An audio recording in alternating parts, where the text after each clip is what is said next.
صوبہ سندھ کی سرزمین اسلامی جمہوریہ پاکستان کا وہ خطہ ہے جو کہ اسلامی عقائد کے تحفظ کا ایک مضبوط قلعہ اور بزرگان دین کی کرامات کا ہمیشہ سے ایک اہم مرکز رہا ہے۔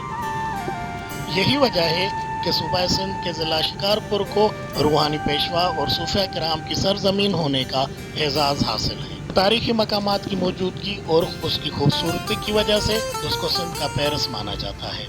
سندھ کے مشہور کھیرتھر کینال کے مرکز میں واقع 1 صدی پرانی پانی والی مسجد بھی ان کمالات اور کرامات کے مظاہر میں سے ایک ہے۔ جی ہاں،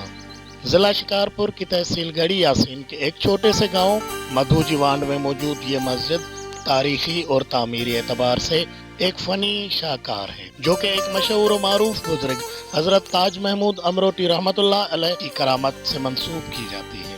کہا جاتا ہے کہ اگر امروٹی صاحب رحمۃ اللہ علیہ کی سلیری اور روحانی بے باکی انگریز سرکار کے آڑے نہ آتی تو آج شاید مسجد کا وجود باقی نہ ہوتا۔ تاج محمود امروٹی رحمۃ اللہ علیہ خیرپور کے ایک چھوٹے سے گاؤں دیوانی میں 1858 میں پیدا ہوئے اور وہیں سے اپنی مذہبی تعلیم کی تکمیل کے بعد اپنے روحانی رہنما حافظ محمد صدیق بھرچون کی ہدایت کے مطابق ضلع شکارپور کے ایک چھوٹے سے گاؤں امروٹ شریف کی طرف ہجرت کی۔ امروٹ شریف میں تشریف لانے کے بعد سید تاج محمود صاحب نے ایک مدرسے کی بنیاد ڈالی جو کہ اسلامی تعلیمات اور روحانی پرچار کا مرکز بن گیا، اور خود مولانا صاحب فضیلت اور مقبولیت کے حوالے سے معاشرتی اقدار کی اعلیٰ سطح پر فائز رہتے ہوئے وہاں ایک مسجد کی بنیاد ڈالی۔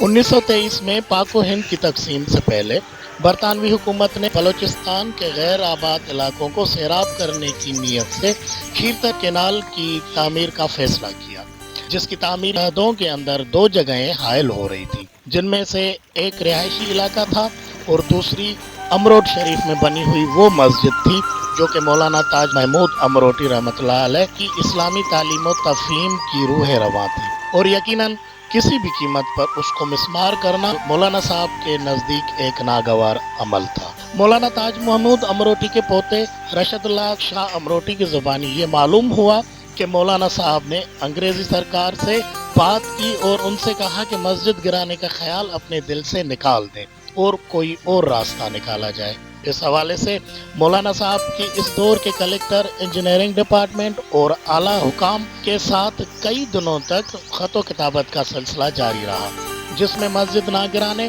اور کوئی اور راستہ تلاش کرنے کے متعلق بحث و مباحثہ ہوتا رہا، جس کا کوئی مثبت جواب مولانا صاحب کو نہیں ملا، جس کا صاف مطلب یہ تھا کہ انگریز سرکار ہر قیمت پر مسجد گرانے کا فیصلہ کر چکی ہے۔ اسی دوران انگریز سرکار کا مولانا صاحب پر غصے کا اظہار بھی شروع ہونے لگا اور انہیں دھمکیاں بھی ملنا شروع ہو گئیں،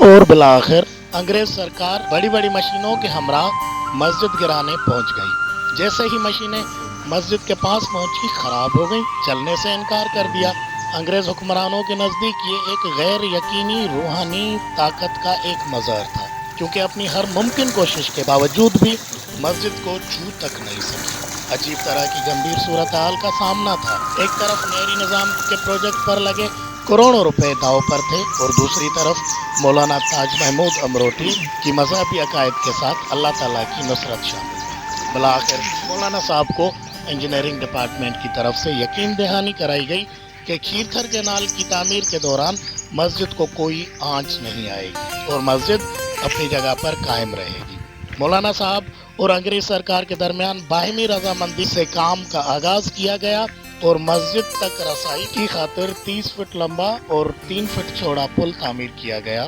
جو کہ 7 ستون پر کھڑا ہے۔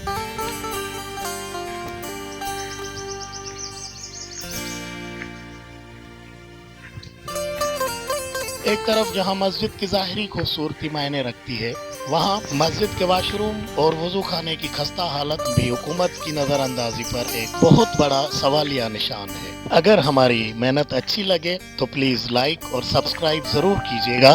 اور اپنی قیمتی رائے سے آگاہ کیجیے گا۔